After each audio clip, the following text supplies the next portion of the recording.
अस्सलाम वालेकुम।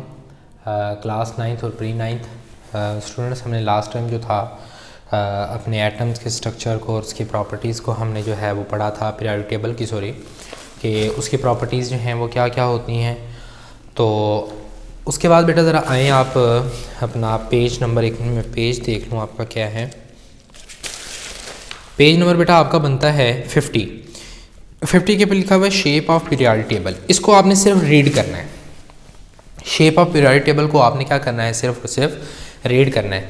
जैसे ही आप रीड करेंगे तो आपको ख़ुद जो है वो अंदाज़ा हो जाएगा कि इसके अंदर क्या कुछ लिखा है। वही बातें हैं पुरानी जो मैंने आपको बताई थी कि पहला जो आपके पास पीरियड है उसके अंदर 2 एलिमेंट हैं, दूसरे के अंदर 8 हैं, तीसरे में 8 हैं, चौथे में 18 हैं, पाँचवें में 18 हैं, छठे के अंदर 32 हैं, सातवें के अंदर भी 32 हैं, लेकिन अभी वो इनकम्प्लीट है। तो चलें बढ़ते हैं बेटा टॉपिक की तरफ। आपकी क्लास है 9th और प्री 9th, ठीक हो गया। आज बेटा हमने थोड़े से जो है वो कॉन्सेप्चुअल स्टडी पढ़नी है, कॉन्सेप्ट को पढ़ना है। और कॉन्सेप्ट में हमारा जो बेसिक कॉन्सेप्ट है पीरियोडिक टेबल के, उसमें नंबर 1 पे आता है आपके पास shielding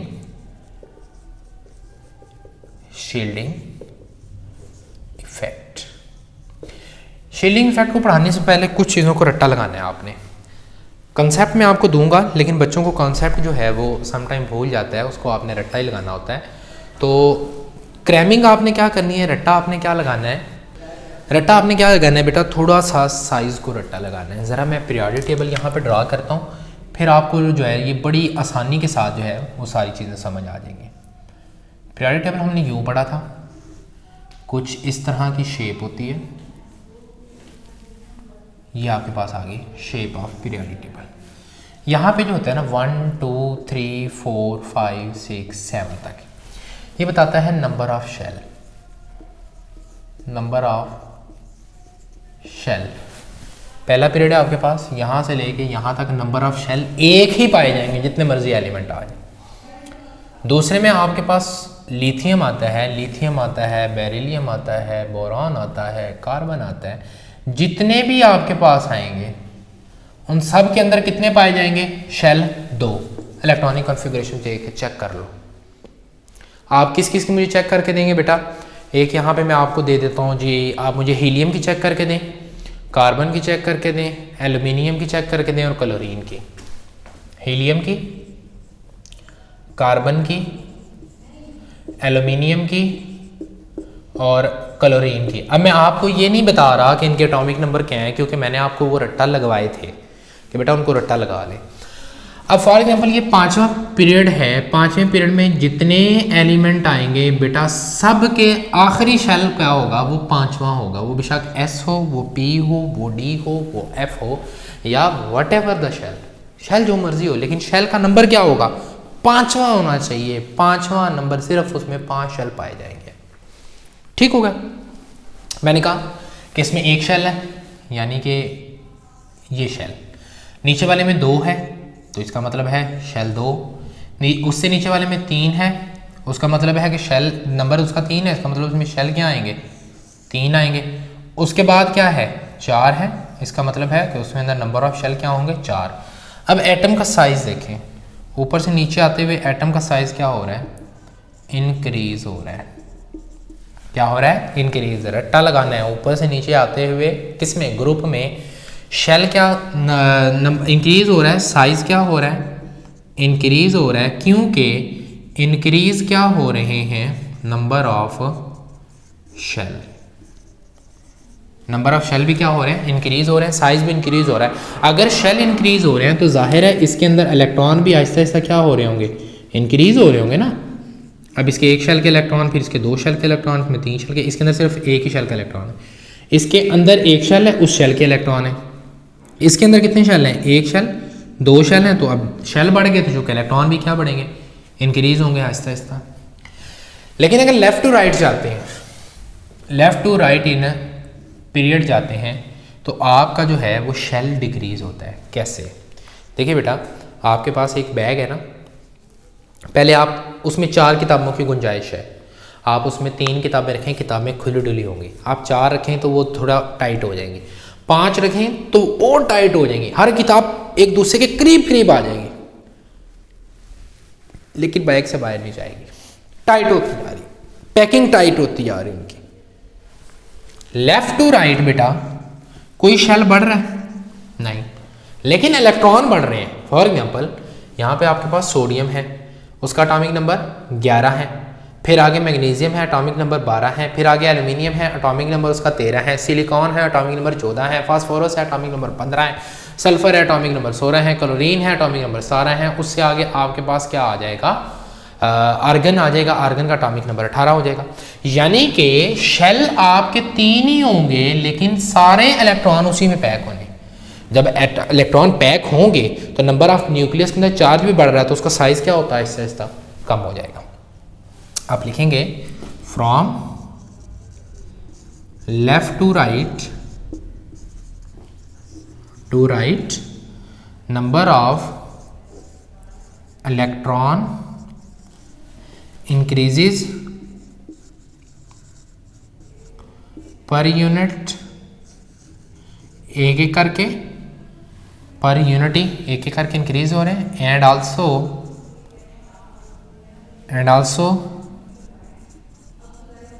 increases number of proton, number of proton भी इंक्रीज हो रहे हैं, नंबर ऑफ इलेक्ट्रॉन भी इंक्रीज हो रहे हैं। जैसे नंबर ऑफ प्रोटॉन इंक्रीज होंगे तो आहिस्ते से उसके ऊपर फोर्स भी ज़्यादा होगी, शेल का साइज छोटा होता जाएगा। फॉर एग्जांपल इसके अंदर बेटा मैं बात करता हूँ कि एक इलेक्ट्रॉन है, सॉरी इसके अंदर एक इलेक्ट्रॉन है, एक प्रोटॉन ने एक इलेक्ट्रॉन को खींचना है, शेल उतना ही है। अब बाहर एक बंदा है, अंदर प्रोटॉन है, वो भी एक बंदा है, इलेक्ट्रॉन एक बंदा है, एक बंदा एक बंदे को खींच रहा है, तो बेटा रस्सी उतनी है, अंदर बंदे हो गए 2, बाहर बंदे भी हो गए 2। अब 2 बंदे इधर से खींचेंगे, 2 बंदे इधर से खींचेंगे, एक ही रस्सी को टाइट कर रहे हैं, कस रहे हैं अपने गिर्द। जब वो कसेंगे तो उसका साइज छोटा नहीं हो जाएगा, छोटा हो जाएगा ना। तो आपने ये याद रखना है, सिर्फ इस स्टेटमेंट को याद रखना है कि ऊपर से नीचे आते हुए साइज इंक्रीज होता है, क्योंकि नंबर ऑफ शेल इंक्रीज होते हैं, और लेफ्ट टू राइट जो होता है वो साइज जो होता है उसका क्या होता है, from left to right number of electron increase होते हैं और नंबर ऑफ प्रोटॉन इंक्रीज होते हैं, साइज क्या हो जाता है, डिक्रीज हो जाता है। साइज क्या होता है, डिक्रीज हो जाता है। यहाँ तक बात समझ आ गई। अब समझें शील्डिंग इफेक्ट को, इन चीज़ों का आप रट्टा लगा लें, आप शील्डिंग इफेक्ट को समझें। शील्डिंग इफेक्ट होता है decrease in force of attraction of nucleus due to intervening electron. दरमियान वाले इलेक्ट्रॉन की वजह से न्यूक्लियस के ऊपर जो फोर्स है वो कम हो जाएगी। कैसे? एक एटम है, मैं जनरल एग्जांपल ले रहा हूँ, इसके पहले शेल के अंदर 2 इलेक्ट्रॉन, दूसरे के अंदर 1 इलेक्ट्रॉन, ठीक होगा। और इसी तरह नंबर ऑफ शेल इंक्रीज कर दें, अंदर पहले शेल में 2, दूसरे के अंदर भी 2 कर दें फॉर एग्जांपल, बल्कि 8 ही कर दें, चले दूसरे में 8 आ गए, तीसरे शेल में करें 1 इलेक्ट्रॉन लें। अब क्या होगा, इसका साइज क्यों बढ़ा, दरमियान में शेल बढ़ गए, नंबर ऑफ इलेक्ट्रॉन बढ़ गए। देखें इलेक्ट्रॉन पे बेटा नेगेटिव चार्ज है, इस पे भी नेगेटिव चार्ज है, नेगेटिव को क्या करता है, रिपेल करता है। नेगेटिव को क्या करता है, रिपेल करता है, धक्का देता है। ये उसको धक्का देगा तो वो इलेक्ट्रॉन आगे भी किसके साथ है, नेगेटिव के साथ है, वो उसको भी क्या करेगा, धक्का देगा। तो इस वजह से उसका साइज दूर हो जाता है। जब उसका साइज दूर हो जाता है तो न्यूक्लियस की उसके ऊपर कशिश कम हो जाती है, फोर्स क्या हो जाती है, कम हो जाती है। फॉर एग्जांपल जनरल एग्जांपल देता हूँ, मैंने एक ईंट उठाई, उसको मैंने यहाँ पे पकड़ा हुआ है, मैं उसे बेशक 1 घंटा पकड़ लूँ कोई फ़र्क नहीं है।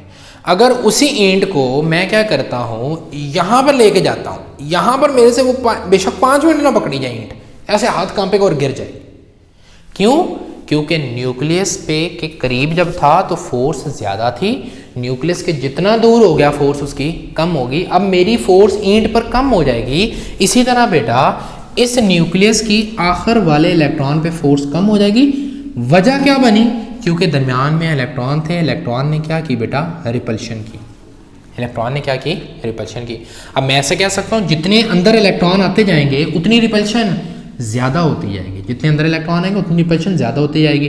तो आप ज़रा देखें ग्रुप के अंदर इसका ट्रेंड देखें बेटा, ऊपर से नीचे आते हुए नंबर ऑफ शेल क्या हो रहे हैं, नंबर ऑफ शेल इंक्रीज हो रहे हैं, नंबर ऑफ शेल क्या हो रहे हैं, इंक्रीज हो रहे हैं। जब नंबर ऑफ शेल इंक्रीज होंगे तो रिपल्शन भी क्या होगी, रिपल्शन भी ज़्यादा हो जाएगी, इंक्रीज हो जाएगी। ठीक होगा। अगर लेफ्ट टू राइट चलें तो ये कांस्टेंट रहता है। Shielding effect left to right क्या हो रहा है, कांस्टेंट रह रहा है। Shielding effect left to right constant है। शील्डिंग इफेक्ट क्या होगा, लेफ्ट टू राइट कांस्टेंट होगा। क्यों, क्योंकि एक एक करके बेटा जैसे इलेक्ट्रॉन आ रहे हैं, एक एक करके न्यूक्लियस में प्रोटॉन भी तो बढ़ी जा रहे हैं ना, तो इस तरह शील्डिंग इफेक्ट इंक्रीज नहीं होता बल्कि कांस्टेंट रहता है। क्लियर होगा बेटा। चले आगे एक सेल्फ असेसमेंट का क्वेश्चन है, उसमें वो कहता है कि एक एटम आपको दिया है, वो है फ्लोरीन, एक है क्लोरीन। वो कहते हैं किसके अंदर शील्डिंग इफेक्ट ज़्यादा होगा। इसका एटॉमिक नंबर है 9, इसका एटॉमिक नंबर क्या है 17। अब आप खुद देखें कि इसके अंदर आखिर में जो इलेक्ट्रॉन है एक ही होगा। मैं चलें यहाँ पे ड्रॉ करता हूँ ताकि आपको जो है इनके स्ट्रक्चर भी ड्रा करता हूँ ताकि आपको ज़्यादा बेहतर तरीके से समझ आ जाए। एक तो है आपके पास क्लोरीन और एक आपके पास क्या है, फ्लोरीन। शील्डिंग इफेक्ट बताना है किसमें ज़्यादा है। ये बेटा आपके पास है, इलेक्ट्रॉन फिल करें ज़रा, फार्मूला याद है ना, 2n का स्क्वायर, नंबर ऑफ शेल के अंदर इलेक्ट्रॉन फाइंड करना। पहला शेल है तो n की वैल्यू क्या होगी 1, 1 का स्क्वायर इज इक्वल टू 2। दूसरा शेल है 2, 2 की पावर 2 और दूसरे में 8 इलेक्ट्रॉन आएंगे।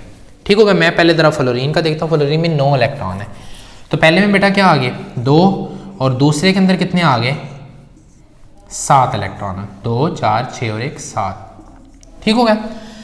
क्लोरीन की बात करता हूँ तो क्लोरीन में बेटा ये न्यूक्लियस है, पहले में 2, दूसरे में कितने आ जाएंगे 8, 8 और 2 कितने हो गए 10 और तीसरे में बाकी आ जाएंगे, वो कितने हो जाएंगे आपके पास बेटा 7 हो जाएंगे। अब ज़रा देखें न्यूक्लियस और आखिरी शेल में कितने इलेक्ट्रॉन हैं, 1, 2, कितने इलेक्ट्रॉन हैं सिर्फ 2। रिपेल करेंगे, थोड़ा रिपेल करेंगे, फोर्स थोड़ी कम होगी। जबकि इसकी बात करता हूँ न्यूक्लियस ये है और न्यूक्लियस से लेके आखिरी शेल के दरमियान इलेक्ट्रॉन देखें कितने हैं 10। काउंट कर लें बेशक, इसमें 2 न्यूक्लियस और आखिरी शेल के दरमियान 2 इलेक्ट्रॉन, उसमें कितने हैं 10। तो 10 इलेक्ट्रॉन जबकि बाहर वालों को रिपेल करेंगे तो ज़्यादा रिपेल कर देंगे, तो न्यूक्लियस की फोर्स क्या हो जाएगी ज़्यादा हद तक कम हो जाएगी।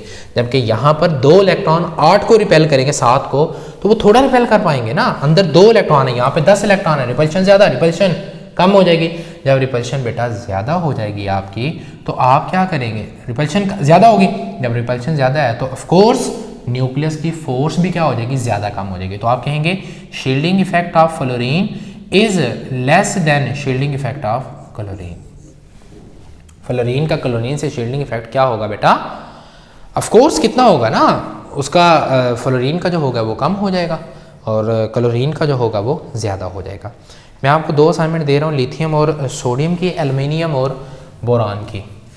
सोडियम की और लिथियम का आपने बताना है किसका ज़्यादा है, बोरान का और एल्युमिनियम का बताना है कि किसका शील्डिंग इफेक्ट ज़्यादा है। जिसके न्यूक्लियस और आखिरी शेल के दरमियान जितने इलेक्ट्रॉन ज़्यादा आएंगे उसका शील्डिंग इफेक्ट ज़्यादा होगा, जिसके इलेक्ट्रॉन कम आएंगे उसका शील्डिंग इफेक्ट भी बेटा आपके पास क्या हो जाएगा, कम हो जाएगा। यहाँ तक बात समझ आ गया। तो बेटा अभी थोड़ा पढ़ा रहा हूँ ताकि आप लोगों को जो है वो कॉन्सेप्ट ज़्यादा क्लियर हो जाए बेहतर अंदाज के अंदर। इंशाल्लाह नेक्स्ट आपसे मुलाकात होगी, नेक्स्ट चैप्टर में नेक्स्ट टॉपिक के साथ आपके साथ मुलाकात होगी। अपना बेटा बहुत ज़्यादा ख्याल रखिएगा, दुआ में याद रखिएगा। अल्लाह निगहबान।